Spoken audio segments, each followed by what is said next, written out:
عزیزان گرامی وقار، قربانی کے متعلق بہت ساری باتیں ہیں. اب احادیث کی روشنی میں تھوڑی سی باتیں عرض کر دوں. صحابہ اکرام رضوان اللہ تعالی علیہم اجمعین سرکار دو عالم صلی اللہ علیہ وسلم کی بارگاہ میں آئے اور پوچھا ما هذه الاضاحی یا رسول اللہ صلی اللہ علیہ وسلم، اے اللہ کے رسول یہ کیا ہے، یہ قربانیاں کیا ہیں؟ نبی کونین صلی اللہ تعالی علیہ وسلم نے فرمایا ہر جانور کے بدلے تمہیں نیکیاں ہیں. صحابہ نے پوچھا اگر ہم اون والا یعنی جو بھیڑ ہوتی ہیں بہت سارے بالوں والا بکرا اگر ہم ذبح کرتے ہیں تو کیا اس میں بھی ثواب ہے؟ اللہ کے نبی صلی اللہ علیہ وسلم نے فرمایا اس کے ہر بال کے بدلے ایک نیکی ہے. اس جانور کے جسم پر جتنے بال ہیں ہر بال کے بدلے تمہیں ایک نیکی ہے. خود اپنی صاحبزادی سیدہ کائنات فاطمہ الزہرا رضی اللہ تعالی عنہا کو حضور اکرم صلی اللہ علیہ وسلم فرماتے ہیں اے فاطمہ اٹھو اپنی قربانی کی جگہ پر آؤ. جب قربانی کرنی تھی کہا کہ تم آؤ کھڑی ہو جاؤ اور دیکھو گواہ رہو قربانی کے. انہوں نے پوچھا کہ کیوں یا رسول اللہ صلی اللہ علیہ وسلم؟ حضور اکرم صلی اللہ علیہ وسلم نے فرمایا قربانی کے جانور کا خون کا قطرہ زمین پر گرنے سے پہلے مولا سابقہ گناہوں کو معاف کرتا ہے، تمہارے گناہ معاف کر دیے جاتے ہیں. تو حضرت فاطمہ نے یہ بھی پوچھا یا رسول اللہ صلی اللہ علیہ وسلم یہ صرف اہل بیت کے لیے ہے یا سارے مسلمانوں کے لیے؟ رسول کریم صلی اللہ علیہ وسلم نے فرمایا فاطمہ میرے گھر والوں کے لیے خاص ہے اور تمام مومنین کے لیے عام ہے، سب کے لیے ثواب ہے کہ تم اپنے جانور کو ذبح کر رہے ہو تو پھر اس کے خون کے قطرے زمین پر گرنے سے پہلے تمہارے سابقہ گناہ بخش دیے جاتے ہیں. اب قرآن کی آیت کی طرف بھی اگر آپ آؤ 17ویں پارے میں سورۃ الحج میں اللہ تعالیٰ فرماتا ہے لَن يَنَالَ اللَّهَ لُحُومُهَا وَلَا دِمَاؤُهَا، تمہارا گوشت اور تمہارا خون اللہ تک نہیں پہنچتا ہے، یہ گوشت اور خون نہیں پہنچ رہا ہے وَلَٰكِن يَنَالُهُ التَّقْوَىٰ مِنكُمْ، بلکہ اس کے ذبح کرنے کے وقت جو تمہارے دلوں کی نیت ہے وہ اللہ کو معلوم ہے، اسی پر تمہیں اجر و ثواب ہے. تم کس لیے کاٹ رہے ہو؟ گوشت کھانے کے لیے کاٹ رہے ہو یا اللہ کا تقرب حاصل کرنے کے لیے، اللہ کا قرب حاصل کرنے کے لیے؟ آپ سوچتے ہوں گے ایک جانور کو ذبح کر کے اللہ کا قرب کیسے حاصل ہوتا ہے، کیسے اس کے قریب ہوتا ہے آدمی ایک جانور کو کاٹنے؟ میرے عزیزو یہ بھی میرے رب کا احسان ہے. کیا ہے جانتے ہیں؟ در حقیقت قربانی تو اپنی جان کی ہونی چاہیے تھی. اللہ تبارک و تعالیٰ چاہتا تو تم سے یہ فرماتا جیسے حضرت ابراہیم علیہ السلام سے مانگا اس نے. اللہ تبارک و تعالیٰ نے فرمایا کہ اے ابراہیم اپنے بیٹے کو ذبح کرو. حکم تو یہ ہو سکتا تھا کہ اے امت مصطفیٰ کے مسلمانوں تم اتنے سال جیو 25 سال کی عمر ہو جائے تو آؤ اپنی گردن دے دو، 40 سال کی عمر ہو گئی ہے تو آؤ قربان گاہ میں اپنے آپ کو کٹوا دو. کہیں یہ حکم نہیں فرمایا، بلکہ حقیقی قربانی جو ہے وہ اپنی جان کی تھی. اللہ تبارک و تعالیٰ نے جیسے اپنے نبی کے لیے دمبا بھیجا جنت سے، وہ تو صرف ان کا امتحان تھا، اسماعیل علیہ السلام کو کاٹا تو نہیں گیا، ان کے بدلے میں بکرا کاٹا گیا. تو رب تبارک و تعالیٰ نے فرمایا اب امت مصطفیٰ کے لیے بھی بلکہ تمام مومنین کے لیے بھی یہی حکم ہوگا کہ تم کاٹو گے اپنی طرف سے کوئی بکرا یا جانور، لیکن مولا تعالیٰ کی طرف سے تمہاری خود کی قربانی سمجھی جائے گی، تم نے خود قربان کیا ہے. اور یہ تصور کب آتا ہے جانتے ہیں آپ؟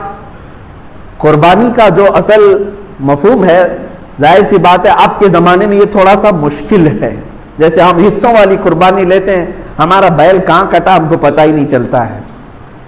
اصل جو قربانی ہوتی تھی وہ ہمارے اپنے پالے ہوئے جانوروں کی ہوتی، یا ذبح کرنے سے چند دن پہلے لائے جاتے تھے. اور اس کے آداب میں یہی ہے کہ اگر تم قربانی کا کوئی جانور لائے ہو تو اسے اچھا کھلاؤ پلاؤ اور اس کو سجا کر کے رکھو، اس سے محبت کرو. حتیٰ کہ بہت سارے ایسے بزرگ ہیں جنہوں نے یہ بھی فرمایا کہ اسے نہلاؤ دھلاؤ، تمام جانوروں سے اسے الگ کچھ نشانی ڈال کر کے رکھو. اور پہلے کے دور میں ہار پہنائے جاتے تھے ان جانوروں، ان کو الگ رکھا جاتا تھا اور سارے لوگ جانتے تھے کہ یہ قربانی کا جانور ہے. ہار پہنا کر کے انہیں الگ رکھا جاتا تھا. اسی سے قلادہ ہے، جیسے عرب میں بھی حج کے لیے جب صحابہ آتے تھے تو ہار پہنا کر کے جانوروں کو قربان گاہ لاتے تھے مینا میں. ان جانوروں کے ساتھ یہ سلوک کیوں کرایا گیا؟ انہیں صبح شام دوپہر ان کے کھانے پانی کو دیکھو، ان کے اوپر تم ہاتھ پھیراؤ۔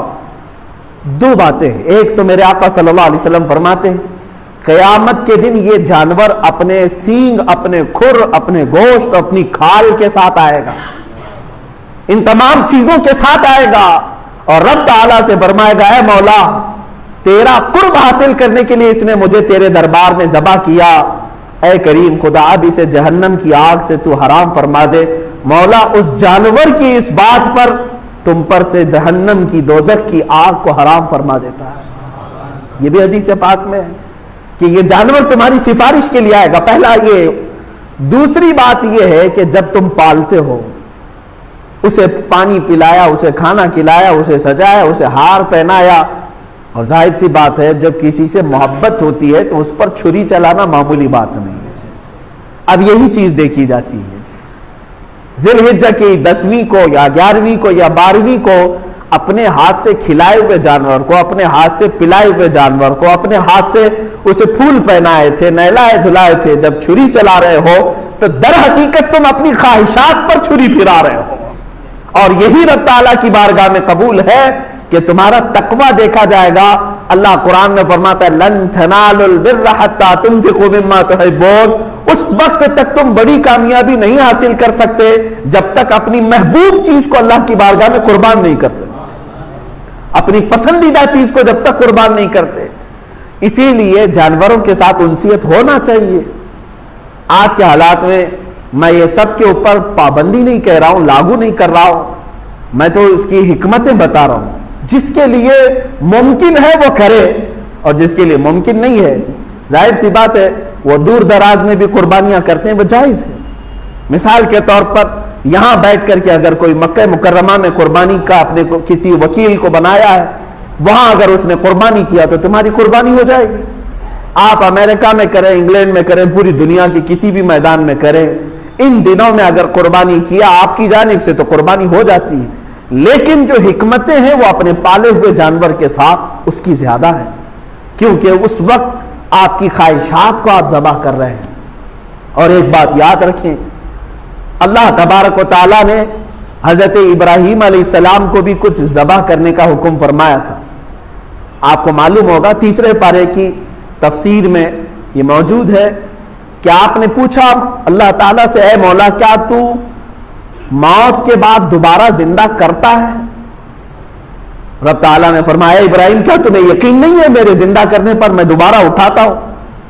ابراہیم علیہ السلام نے کہا اے مولا کیوں نہیں یقین ہے؟ یقین ہے بالکل، موت کے بعد تو زندہ ضرور فرماتا ہے، لیکن میں چاہتا ہوں کہ اپنی آنکھوں سے ایک بار دیکھ لوں، اپنی آنکھوں سے دیکھ لوں۔ یہ قرآن کی آیت ہے وَإِذْ قَالَ إِبْرَاهِيمُ رَبِّ أَرِنِي كَيْفَ تُحْيِي الْمَوْتَى قال اولم تؤمن قال بلا ولكن ليطمئن قلبي، مولا اس لیے میں عرض کر رہا ہوں کہ میرے دل کو اطمینان ہو جائے، ایک بار دیکھ لوں۔ اللہ نے فرمایا ٹھیک ہے، تمہیں دکھایا جائے گا کہ مردوں کو زندہ کیسے کیا جاتا ہے۔ فخذ اربعۃ من الطیر، تم 4 پرندے لے لو۔ رب تعالیٰ نے کیا فرمایا؟ 4 پرندے لے لو، انہیں ذبح کرو، اور ذبح کر کے ان کے پورے گوشت کا قیمہ بناؤ۔ 4 الگ الگ قسم کے پرندے ہیں، ان کا گوشت پورا مکس کر کے قیمہ بنایا، اس کے 4 حصے کی الگ سے، سب مکس تھا، اور حکم ہوا کہ 4 پہاڑوں پر تھوڑا تھوڑا سا گوشت رکھ کر کے آؤ، اور پھر زمین پر آ کر وہ 4 پرندوں کے منہ، ان کے سر اپنے پاس رکھو اور آواز دو ان پرندوں کو۔ ابراہیم علیہ السلام نے ہر پرندے کا نام لے کر کے آواز دی۔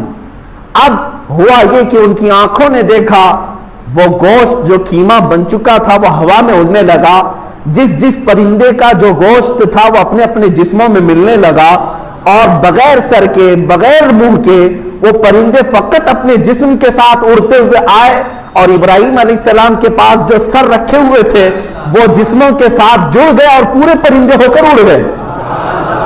یہ واقعہ کوئی ہماری کہانی نہیں ہے، یہ قرآن کا واقعہ ہے، قرآن کہہ رہا ہے۔